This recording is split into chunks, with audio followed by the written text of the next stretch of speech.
Kita akan mulai membaca kitab Ad-Durarul Bahiyah fil Masail al-Fiqhiyah karya al-Imam Asy-Syaukani rahimahullah taala. Beliau berkata, Bismillahirrahmanirrahim.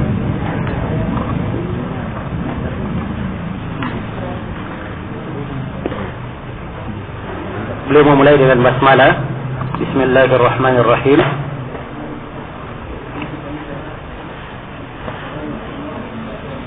Setelah itu beliau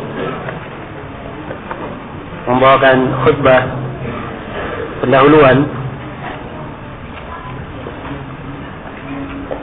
Ya. Di kebanyakan cetakan Ad-Durarul Bahiyah, pendahuluan yang disebutkan adalah sebagai berikut. Kata Syaukani, Ahmadu man amarana bitafaqquhi fid din wa ashkuru man arsyadana ila ittiba'i sayyidil mursalin wa usalli wa usallimu ala ar-rasulil amin wa alihi wat-tahirin wa ashabihi al-akramin. Kata beliau, Ahmadu man amarana bitafaqquhi fid din. Saya memuji siapa yang memerintah kami untuk tafaqquh dalam agama. Maksudnya saya memuji Allah yang memerintah kami untuk tafaqquh di dalam agama. Dan perintah Allah untuk tafaqquh di dalam agama di ayat yang saya bacakan di pendahuluan, yaitu di surat Taubah ayat 122. Falaula nafara min kulli firqatin minhum ta'ifah liyatafaqahu fid din. Falaula nafara min kulli firqatin minhum, andai kata nafara bersegera sebagian dari mereka, satu kelompok yang mereka bertafaqquh di dalam agama. Mereka bertafaqquh di dalam agama. Kemudian kata beliau, wa ashkuru man arsyadana ila ittiba'il mursalin. Dan saya bersyukur kepada Allah yang memberikan petunjuk kepada kita agar mengikuti jalan pemimpin para rasul, yaitu mengikuti jalan Rasulullah sallallahu alaihi wasallam. Dan perintah Allah untuk mengikuti jalan Rasulullah itu di dalam banyak ayat. Di antaranya firman Allah Subhanahu wa taala, "Wa ma ataakumur rasulu fakhuduhu wa ma nahakum anhu fantahu." Apa yang dibawa oleh Rasul maka terimalah dia, dan apa yang dilarang oleh Rasul maka hendaknya kalian berhenti darinya. Kalau itu beliau berkata, dan saya bersalawat serta memberi salam kepada Rasul yang amin, yaitu Rasulullah SAW, dan beliau digelari sebagai Al-Amin, terpercaya. Wa alihi wa tahirin, dan untuk alihi, untuk keluarganya. Kata al itu kadang bermakna keluarga, kadang bermakna pengikut. Namun di sini dia bermakna keluarga. Sebab sahabat ada setelahnya disebut wattahirin, orang-orang yang suci, wa ashabihi al-akramin, dan para sahabatnya yang mulia. Baik, jadi pendahuluan yang dikebanyakan cetakan Ad-Durar al-Bahiyah.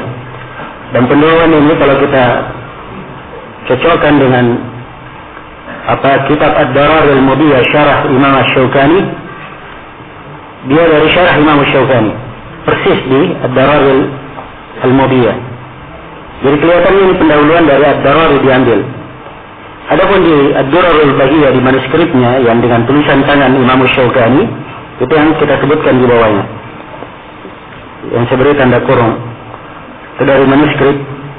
Ya, jadi beliau setelah basmalah beliau langsung berdoa, Allahumma lakal isti'anah wa alaika tawakkul, nahmaduka la nuhsi thana'an 'alaika anta kama asnaita 'ala nafsik, wa nusalli wa nusallimu 'ala rasulika wa ali rasulik.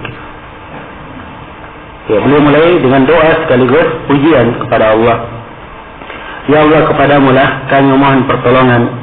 dan kepadamu-lah kami bertawakal. Kami memuji Engkau, tidaklah mampu kami menghitung sanjungan untukmu. Engkau sebagaimana Engkau menyanjung dirimu, dan kami memberi salawat serta salam terhadap Rasulmu dan keluarga Rasulmu. Ya. Baik. Jadi ini pendahuluan beliau rahimahullah. Pendahuluan ini terdapat di dalamnya uslub yang disebut di dalam bahasa Arab sebagai bara'atul istihlal, di mana orang ahli bahasa kalau mereka memulai sebuah tulisan, dia bawakan sebuah pendahuluan. Dari pendahuluan itu mengesankan apa yang akan dia bahas. Tatkala beliau sebutkan segala puji hanya untuk Allah yang memerintah kita untuk tafaqquh dalam agama, sudah terkesan dari sini bahwa beliau akan membahas tentang apa? Tentang fikih. Ya, jelas ya? Nah, dan beliau ketika menyebutkan dan memberi petunjuk kepada kita untuk mengikuti jalan Rasul, dia isyaratkan bahwa fikih itu semuanya harus terkait dengan dalil dari Rasulullah sallallahu alaihi wasallam. Maka ini metode seorang muslim di dalam mengkaji agama. Dia mengambil agama itu dengan dalil-dalilnya. Ya, tidak ada taklid di sini. Tidak ada taklid. Apa itu taklid? Taklid itu ittiba' man laysa bihujjah bila hujjah. Taklid adalah mengikuti orang yang bukan hujjah tanpa hujjah. Ya. Yang merupakan hujjah itu adalah apa yang datang dari Allah dan apa yang datang dari Rasulnya, itulah yang hujjah. Al-Quran dan Sunnah itulah hujjah. Jadi siapa yang mengikuti selain dari Rasulullah, itu artinya dia mengikuti orang yang bukan hujjah. Jelas ya? Orang yang selain Rasulullah, kadang dia ikuti karena dalil yang disampaikan, dan ada yang diikuti tanpa dalil. Nah, kalau dia menyampaikan dalil, diikuti karena dalil yang disampaikan, itu tidak ada masalah. Tapi kalau dia ikuti tanpa ada dalil, ikut-ikutan, inilah yang disebut dengan nama taklid. Jelas ya? Dan beragama ini semuanya dengan adillah, dengan dalil. Itulah jalannya para a'immah. Jalan Abu Hanifah, Malik, Syafi'i, Ahmad bin Hanbal, dan selainnya dari para imam Islam.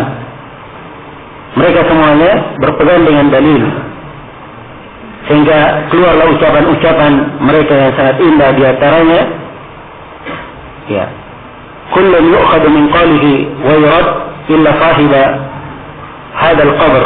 Semuanya diambil dari ucapannya dan ditolak kecuali penghuni kubur ini, yaitu ditunjuk kepada kuburan Rasulullah SAW. Ya. Dan di antara ucapan mereka, idza sahhal hadits fa huwa madhhabi. Apabila hadis telah sahih, itu adalah madhabku. Jadi kalau siapa yang membangun sebuah pendapat dengan hadis yang sahih, maka itu adalah madhab para imam. Dan di antara mereka ada yang berkata, jangan kalian ambil dari ucapan fulan, dan jangan pula dari fulan dan fulan, disebutkan nama-nama. Tapi ambillah dari mana kami mengambil. Perintah dari mana kami mengambil. Semuanya mengambil dari mana? Dari Al-Quran dan Sunnah Rasulullah SAW. Maka demikianlah seorang yang tafaqquh di dalam agama. Seorang yang mempelajari agama, dia mempelajari dengan dalil-dalilnya. Maka apa yang disebutkan oleh Imam Syaukani, ya, di sini beliau sama dengan ulama yang lainnya. Harus ada dalil yang mendukung apa yang disebutkan. Kalau ada dalilnya maka diterima, tidak dalilnya maka ditolak. Karena itulah apa yang beliau sebutkan, insyaallah taala kita akan terangkan dalil-dalilnya.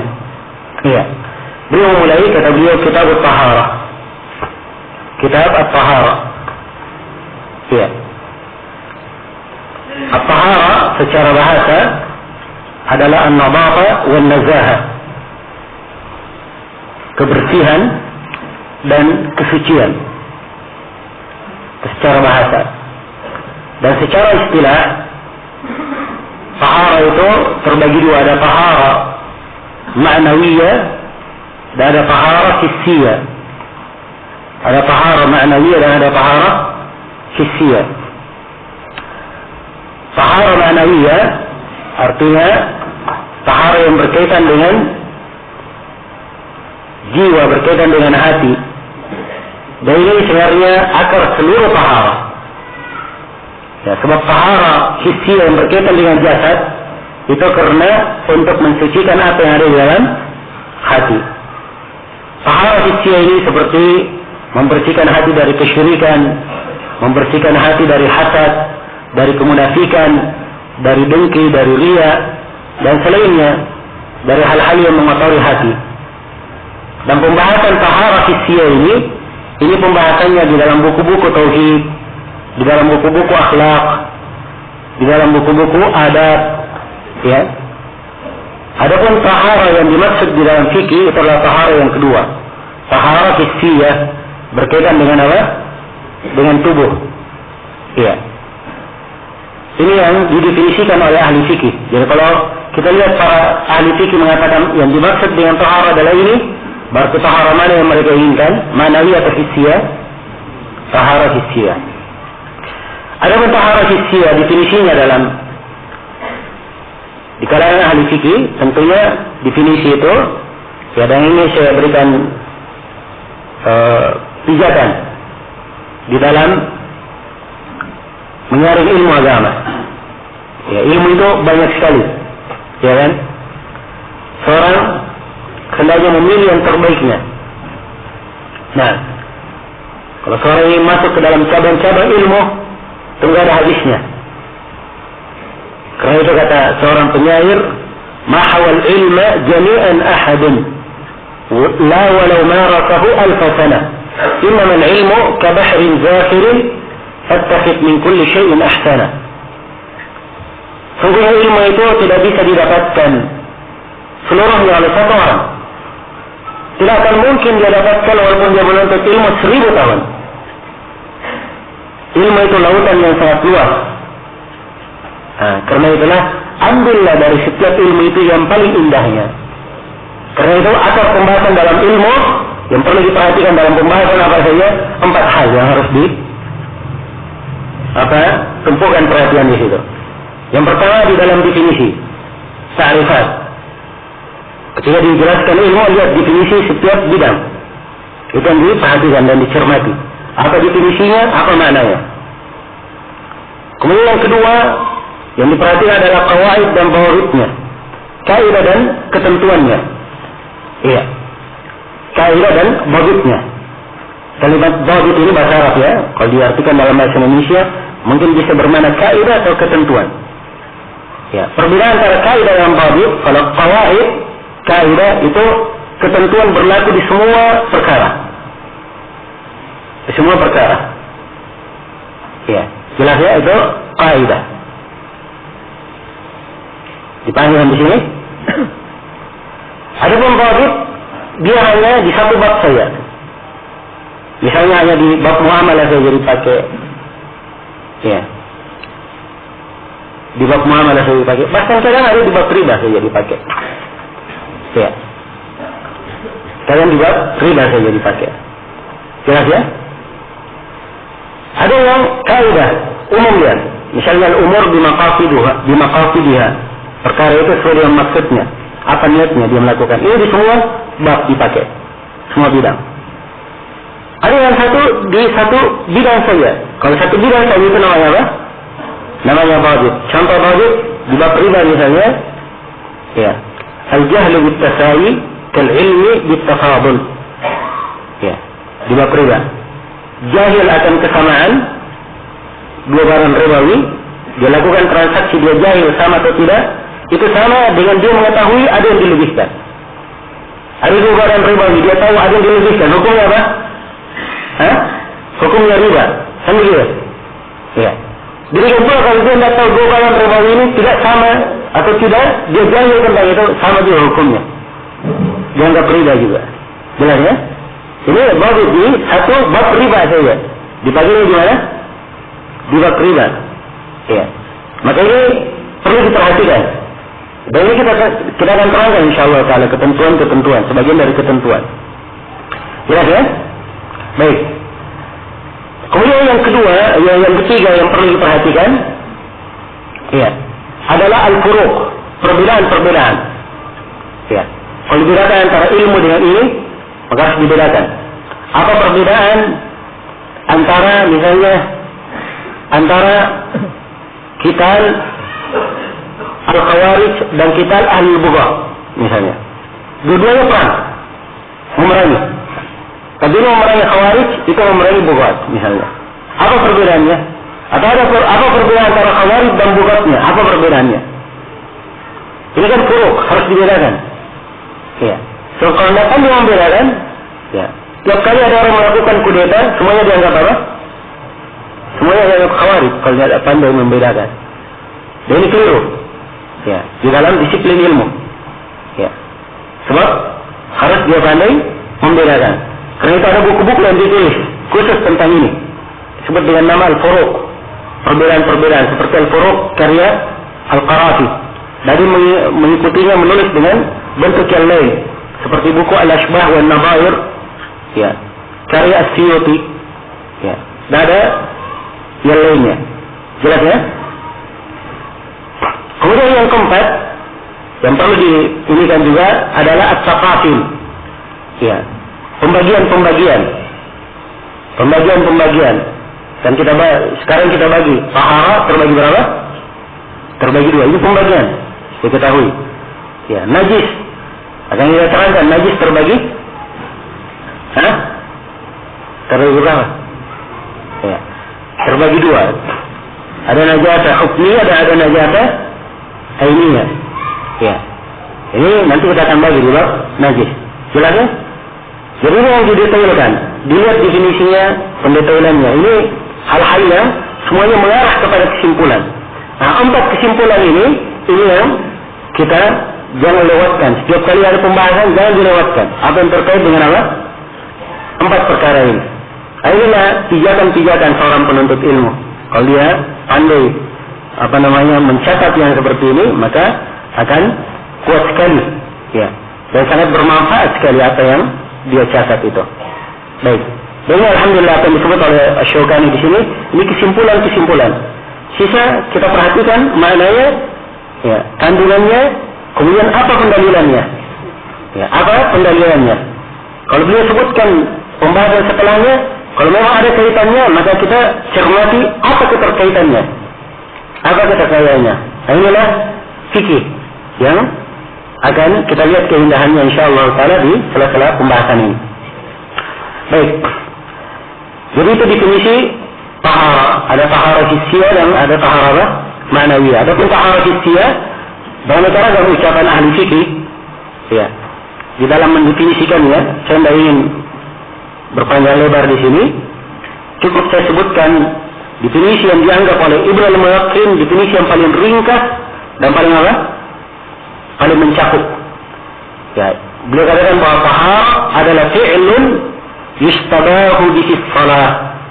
Ya. Tahara adalah sebuah perbuatan yang salat itu boleh dengan melakukan perbuatan itu.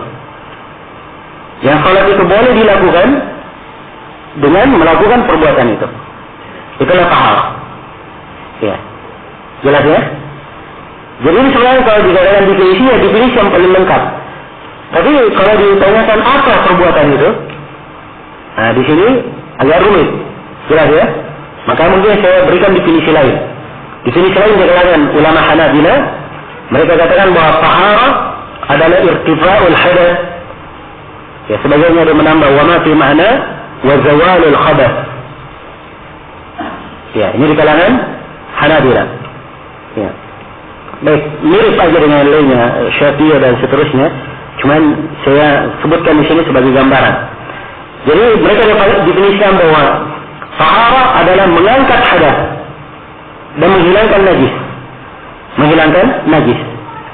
Iya. Dari sini bisa nampak secara global bahwa di pembahasan tahara ada 2 hal yang ingin diangkat. Yang dibahas adalah mensucikan. Mensucikan dari apa? Mensucikan dari hadas dan mensucikan dari apa? Dari khabath. Ya. Mensucikan dari khabath. Hadas terbagi 2.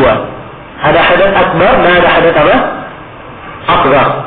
Hadas asghar adalah hadas yang tidak mewajibkan mandi. Tapi dia membatalkan apa?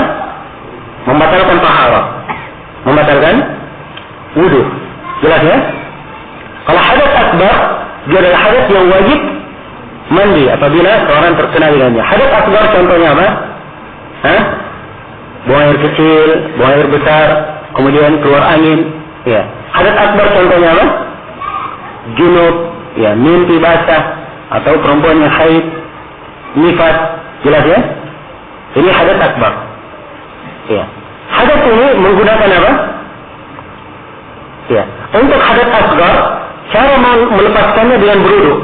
Dengan apa? Berwudu. Ya. Untuk hadas akbar, cara melepaskannya, mensucikannya dengan apa? Dengan mandi. Wudu dan mandi dengan apa? Dengan menggunakan air. Ya. Apabila air tidak ada, apa yang dipakai? Ya. Ada yang dipakai adalah tanah. Dan itulah pembahasan tayamum. Jadi secara global ini yang dibahas di dalam apa? Taharah. Ini sudah yang pertama, menghilangkan hadas. Yang mengangkat hadas. Yang kedua adalah menghilangkan najis. Menghilangkan najis. Karena itu di dalam taharah akan dibahas bagaimana ya tentang air itu. Dimulai dari air. Sebab air adalah pokok yang dipakai apa? Bertaharah. Kemudian dibahas tentang, kadang ada yang membahas tentang bujana. Ya. Walaupun sebenarnya pembahasan bujana ini, ya afdalnya diletakkan di pembahasan apa? Di pembahasan tentang makanan. Afdalnya di situ diletakkan. Karena itu Imam Syaukani tidak ada di sini bujana. Ya. Yang memakai bujana itu biasanya itu di madhab Syafi'iyah. Ya, karena itu Al-Hafidz Ibnu Hajar di Bulughul Maram ada bab apa? Bujana, dan kelihatannya beliau mengambil dari Ibnu Daqiq al-Id. Sebab Ibnu Daqiq al-Id di dalam Al-Ilmam, ya, Al-Ilmam, beliau juga ada kitab tentang aniyah. Jelas ya? Jadi ada pembahasan air di kitab Taharah, ada pembahasan najis. Ya. Di sini letak pandangannya. Ada yang mengatakan najis ini dikedepankan pembahasannya. Kenapa? Ya, sebab sebelum bersuci jangan sampai ada najis pada dirinya. Ya, karena itu dikedepankan. Ada yang meletakkan sebagian ahli fikih pembahasan najis diakhirkan. Kenapa diakhirkan? Sebab setelah tahu semua taharah, maka harus tahu apa-apa yang najis supaya jangan ya ternajis setelah bersuci. Ya, jelas ya? Maka ini dari sisi-sisi kenapa mereka meletakkan. Itu semuanya ada kandungannya dan fikih mereka. Ya. Yang jangan dikira ya bahwa ahli fikih meletakkan pembahasan di sini tidak ada maknanya. Ya. Asal dapat ilmu langsung dia masukkan semuanya dia tampung, tidak ada. Ya. Tidak seperti itu. Jelas ya? Bahkan kadang Imam Al-Bukhari kita ketahui beliau menulis hadis.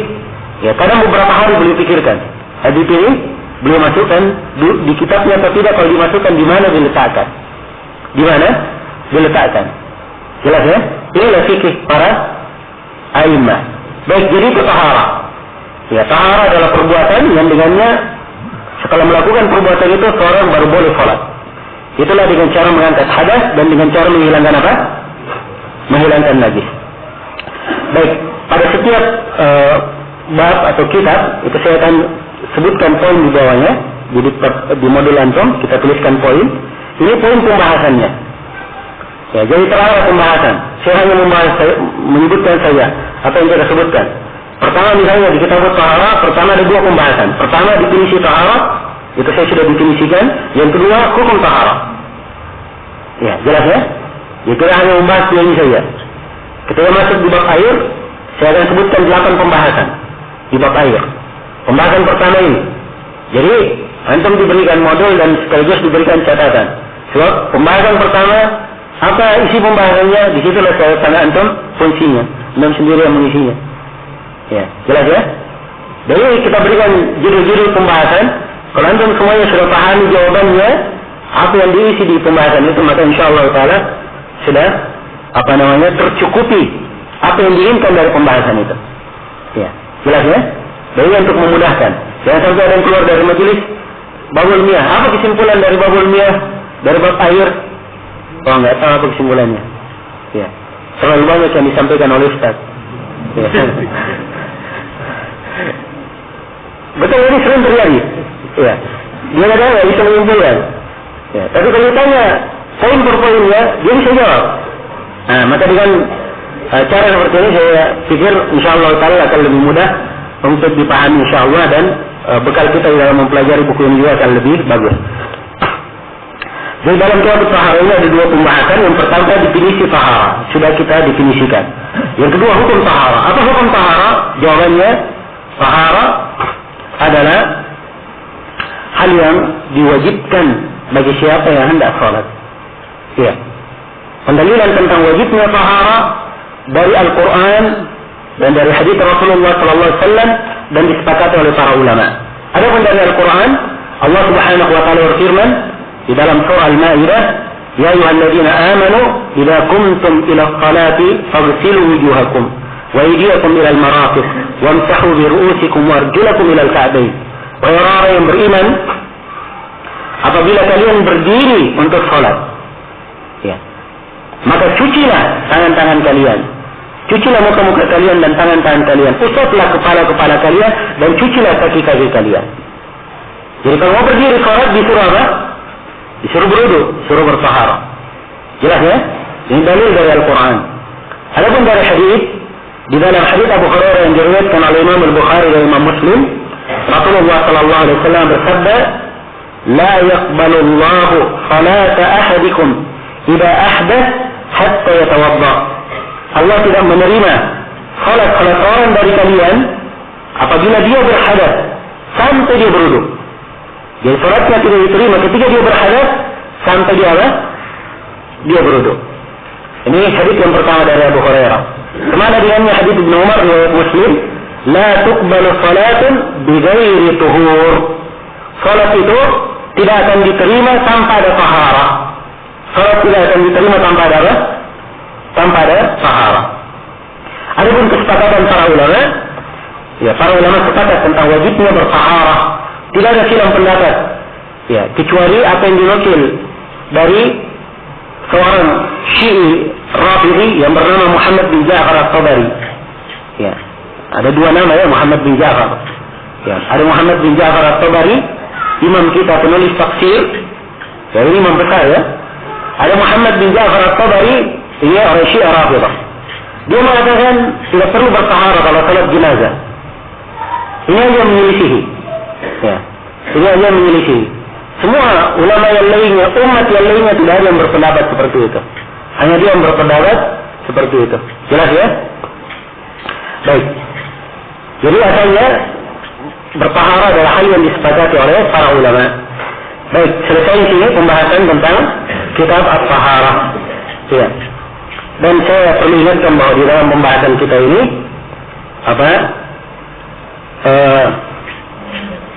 saya tidak akan banyak menguraikan dalil semampu mungkin. Kalau misalnya dalam satu masalah, di dalam satu masalah saya 10 dalilnya, saya menerangkan satu atau dua dalil.